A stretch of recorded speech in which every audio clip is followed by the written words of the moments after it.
To stand on the Ponte del Diavolo in Cividale del Friuli is to stand on a bridge between worlds. On one side is the charming, living town with its quiet squares and welcoming cafes. On the other, far below, is the dramatic, almost primeval gorge carved by the Natizon River, its waters a startling, otherworldly shade of turquoise and emerald. The bridge itself, a bold stone arch leaping across the chasm, is wrapped in legend. They say the devil built it in a single night, demanding the soul of the first living thing to cross it as payment. The clever townspeople, so the story goes, sent a dog or a cat across first, cheating Satan of his prize. This legend, like all good legends, holds a deeper truth. Cividale del Friuli is indeed a bridge, a gateway to a world that often seems as remote and mysterious as the devil's domain. This is not the familiar Italy of the Roman Forum or the Florentine Renaissance. This is a quieter, more ancient place, a town whose stones speak a different language, a language from the so-called Dark Ages. It is the first capital of the Lombards in Italy, a people often dismissed as savage barbarians who swept away the remnants of the Roman world. But the story Cividale tells is far more complex and beautiful than that. It is a story of a sophisticated, vibrant culture that created art of breathtaking originality and spiritual power.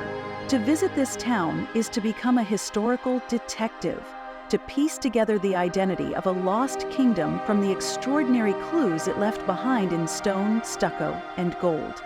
It is to discover that the Dark Ages in this secluded corner of Italy were, in fact, luminous. Before the Lombards, there was Rome.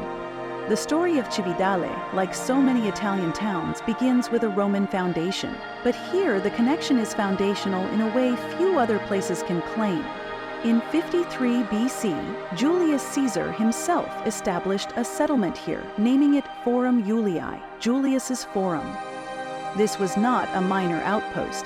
It was a strategic town designed to guard the northeastern frontier of the Roman world and to control the routes leading into the Alpine Pass. The name proved so significant that it eventually gave the entire region its identity, Friuli. The Roman city flourished for centuries. It was a prosperous market town, a center of trade and Roman administration. But as the Western Roman Empire crumbled under the weight of internal decay and external invasions, Forum Julii found itself on the front line. It was sacked by the Visigoths, and then, in 452, it felt the wrath of Attila the Hun. The great wave of destruction that buried its neighbor, the mighty metropolis of Aquileia, also washed over Cividale. Yet, unlike Aquileia, it was not erased. It survived, weakened but intact, waiting for the arrival of a new people who would give it a new name and a new destiny. In 568 AD, that destiny arrived. A Germanic people known as the Lombards, under their king, Alboin, swept into the weakened Italian peninsula from Pannonia, modern-day Hungary. They were fierce warriors, and the remnants of Roman Italy could offer little resistance. Alboin, seeing the strategic importance of the old Roman town of Forum Julii, chose it as the capital of the very first Lombard duchy on Italian soil. He installed his nephew and trusted marshal Gisulf as the first Duke of Friuli, and the town, now known simply as Civitas, the city, became Cividale. For the next 2 centuries, it would be a major center of Lombard power and, remarkably, of a unique artistic flowering. Who were these Lombards? The traditional Roman view paints them as savage, Arian heretics who destroyed classical culture. To find a more truthful answer, one must begin the investigation where the Lombards left their most personal traces, in their graves. The Museo Archeologico Nazionale in Cividale holds a stunning collection of Lombard grave goods, the objects that warrior nobles chose to accompany them into the afterlife, and these objects tell a fascinating story. Here you will find their weapons, the long iron swords, or spathi, the formidable shield bosses, and the spearheads. These speak clearly of a warrior society, a people whose status was defined by martial prowess. But alongside these instruments of war, you find objects of incredible beauty and sophistication. There are delicate glass vessels, intricate board games, and, above all, the exquisite jewelry that adorned both men and women. Magnificent gold fibulae, or brooches, are decorated with intricate patterns and inlaid with garnets and colored glass.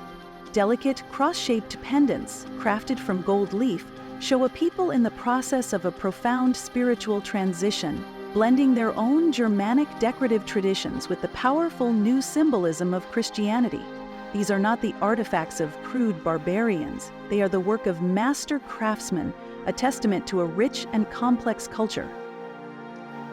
The next set of clues in our investigation takes us from the Archaeological Museum to the Museo Cristiano del Duomo, the Christian Museum, housed next to the city's cathedral. Here we find two of the most important monuments of Lombard sculpture in existence. The first is the magnificent octagonal baptistery of Patriarch Calixtus. Dating from the mid-8th century, it was created for the patriarch who resided in Cividale. The 8 arches are supported by columns and decorated with intricate symbolic carvings. Peacocks, griffins, lambs, and crosses, all symbols of Christian salvation and resurrection. The style is a masterful blend of influences, a testament to Cividale's position as a crossroads. The form is Roman, the symbols are early Christian, but the dense, almost abstract decorative patterns have a clear connection to the Germanic artistic traditions of the Lombards. Beside it stands the even more remarkable altar of Duke Rachis. Rachis, who was Duke of Friuli before briefly becoming King of the Lombards, commissioned this altar for the church around the year 740. It is a rectangular box of stone, its 4 sides covered in carved reliefs depicting scenes from the life of Christ. To a modern eye, accustomed to the naturalism of classical or Renaissance art, the style can seem almost childlike or primitive. The figures are flat, their proportions are not realistic, their hands are oversized, and their expressions are conveyed through simple, incised lines. But to dismiss this as a lack of skill is to completely miss the point. This is a different artistic language, one that deliberately rejects classical naturalism in favor of spiritual expression and narrative clarity. Look closely at the scene of the Adoration of the Magi. The Virgin Mary is a great, enthroned figure of divine majesty, far larger than the Magi who approach her. An angel hovers above, its wings a beautiful decorative pattern. The artist was not interested in creating a realistic snapshot. He was interested in conveying a theological truth about the incarnation and the adoration of Christ by the nations of the world. The power of the Rachis altar lies in this very directness, its profound, almost folk art sincerity. It is a deeply moving and uniquely Lombard interpretation of the Christian story. Having examined the clues from the graves and the church, we have a picture of a complex transitional culture, a people blending their own traditions with the Roman and Christian world they now inhabited. But the most profound discovery, the clue that unlocks the true secret of the Lombard soul, lies hidden away, tucked into the grounds of a former monastery overlooking the gorge of the Natisone River. This is the Tempietto Longobardo, the Lombard Temple, one of the most important and mysterious early medieval buildings in all of Europe. To enter the Tempietto is to feel the centuries fall away. You step into a small, intimate, and astonishingly beautiful space. It is a perfectly preserved time capsule from the 8th century, a place that radiates an almost palpable sense of sanctity and artistic genius. The space is divided into a square hall and a presbytery with 3 barrel vaults. But it is the decoration that takes your breath away. The archway leading to the presbytery is adorned with an incredibly intricate and beautiful carved stucco frieze of grapevines, a powerful symbol of Christ and the Eucharist. The quality of the carving is breathtaking, a masterpiece of decorative art. But the true glory of the Tempietto, the feature that has puzzled and enchanted art historians for centuries, is the group of 6 stucco figures of female saints that stand on the wall above the entrance. These figures are almost life-sized, and they are utterly unique. They are not the stiff, formal figures of Byzantine art, nor are they the naive, expressive figures of the Hrisi altar. They are something else entirely. They are rendered with an incredible sense of grace and naturalism. Their robes, or peploi, fall in elegant, fluted folds that clearly recall the traditions of classical Greek and Roman sculpture. They stand with a poise and a serene, otherworldly elegance that is deeply moving. Who are they? No one knows for certain. They are saints, martyrs, or perhaps even empresses, their faces imbued with a solemn, introspective beauty. Their very existence in this small chapel in a remote corner of Italy is an art historical miracle. They represent a unique and brilliant synthesis, a moment when the memory of classical antiquity, the influence of contemporary Byzantine art, and a distinct Lombard sensibility all came together to create something entirely new. The artists who created these figures were not barbarians.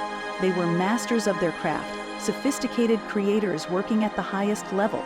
The Tempietto Longobardo is the Sistine Chapel of the Lombard era, a space that proves, once and for all, that the Dark Ages were anything but. It is a testament to a culture capable of creating art of sublime beauty and profound spiritual power. The Lombard Kingdom eventually fell to the armies of another great Germanic ruler, Charlemagne, in the late 8th century. But Cividale's importance did not end. The powerful patriarchs of Aquileia, often driven from their coastal seat by political instability, frequently established their residence here. For much of the Middle Ages, Cividale remained a major political and religious capital, a status reflected in the handsome medieval houses and the grand Renaissance Duomo that was built after an earthquake destroyed its predecessor.